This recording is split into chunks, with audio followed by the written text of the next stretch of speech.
अस्सलाम वालेकुम।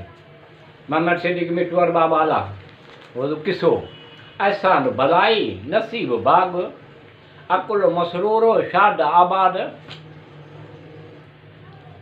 पाठ नंबर 75।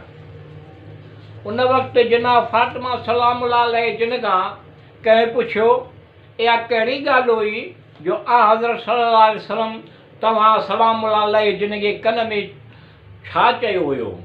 जनाब मसूमा सलाम जिन फरमायो हज़रत सल्लल्लाहु अलैहि वसल्लम मूंखे ख़बर ॿुधाई त अहल बैत अलैहिस्सलाम में सभिनी खां पहिरीं हज़रत सल्लल्लाहु अलैहि वसल्लम जिन सां मिलंदी। इहा मसूमा सलाम जिन हूंदी ऐं मसूमा सलाम जी मुदत हयात हज़रत सल्लल्लाहु अलैहि वसल्लम खां घणी ज़्यादा कान हूंदी। उन सबब जे करे मसूमा सलाम जिन फरमायो रंजो मलाल जे शिदत में सुकून थियो। उन करे मसूम सलाम सम्झियो त हज़रत सल्लल्लाहु अलैहि वसल्लम जे मफ़ारकत ज़्यादा ॾींहं न रहंदी, मकारफ़त ज़्यादा ॾींहं न रहंदी। वाज़िह हुजे त उलमा एतक़ाद आहे हज़रत सल्लल्लाहु अलैहि वसल्लम जी वफ़ात हसरत आयात रोज़े दो शंबा थी ऐं हज़रत सल्लल्लाहु अलैहि वसल्लम जी तारीख़ वफ़ात माह सफ़र जे 28 तारीख़ आहे।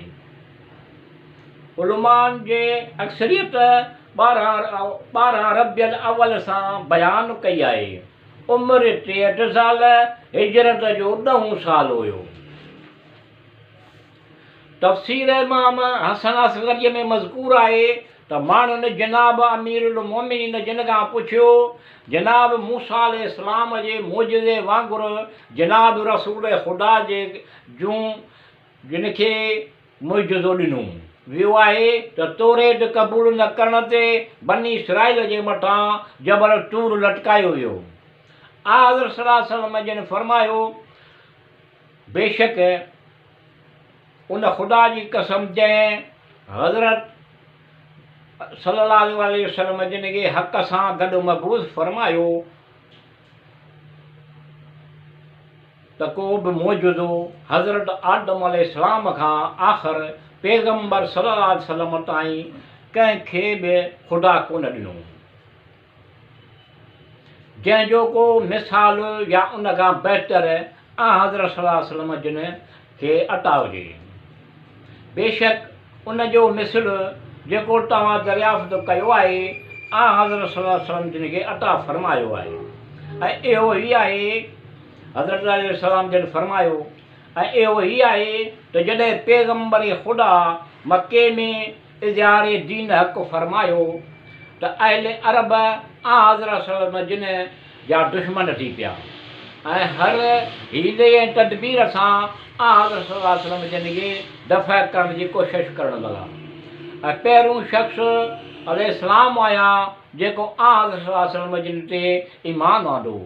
इहो ॾींहुं दो शंबा जो मबूस थिया अलैहिस्सलाम उन सां गॾु से शंबे जो निमाज़ पढ़ी ऐं मूं अलैहिस्सलाम उन सां गॾु से शंबे जो निमाज़ पढ़ी ऐं 7 साल तना अकेलो उन सां गॾु निमाज़ पढ़ंदो रहियुसि एसी ताईं जो थोरा माण्हू अशराज़ इस्लाम में दाख़िल थिया।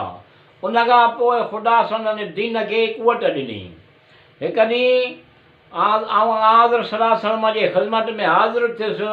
उन खां अॻु में जो ॿिया माण्हू ईमान आणीनि उन वक़्तु मुशरिकनि जो हिकु गिरोह हज़रत सल्लल्लाहु अलैहि वसल्लम जिन वटि आयो ऐं चयो आहे मोहम्मद सल्लल्लाहु अलैहि वसल्लम दावा थो करीं त तूं ख़ुदा जो पैगम्बर आहीं ऐं उन ते बसि कान्हे बल्कि चवीं थो त सभिनी पैगम्बरनि अलैहिस्सलाम जिन खां अफ़ज़ल ऐं बरतर आहियां। अगरि इहो सच आहे त थोरा मौजज़ा ॾेखारियो।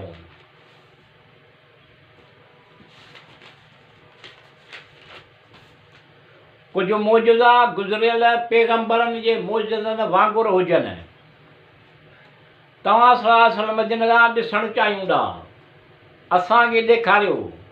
पोइ उन्हनि में 4 फ़िरका ॾिया।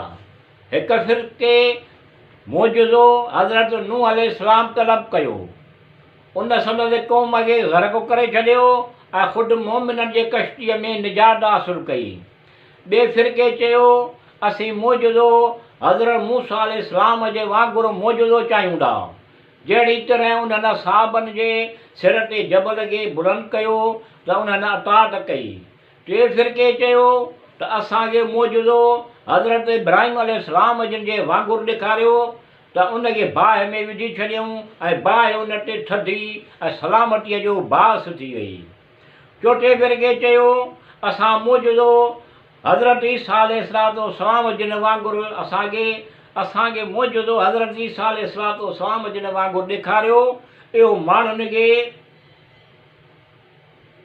ॿुधाईंदो हुयो जेको कुझु खाईंदा हुआ, जेको कुझु गॾु कंदा हुआ।